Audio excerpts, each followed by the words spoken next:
We've evolved from a 5-man roster into a 7-man family, you could basically say. The general idea of the lineup is to have subs that are equally good as the main players.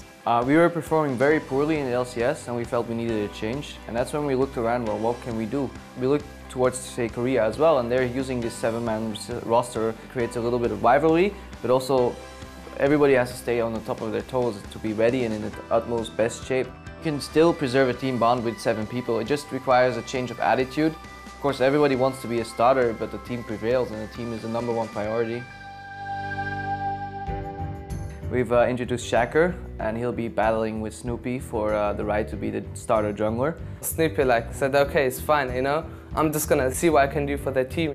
Sometimes when I play, he sits next to me and it's like having a private trainer. There are still teams that don't do anything early game, but I could abuse that. That's when they pick me.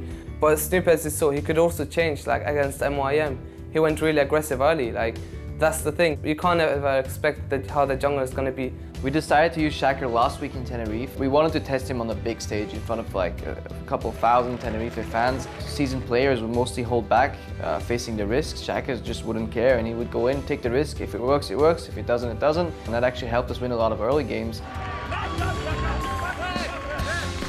Basically, if you've been playing together with 5 people for over 1.5 years, you will fall in certain routines that you really find hard to break out of. I was asked for opinions what went wrong in the team, and as soon as they recognized that I'm able to help them, they try to adapt almost anything I tell them, or at least think about it and find a way to change it for themselves. Basically joins every scrim.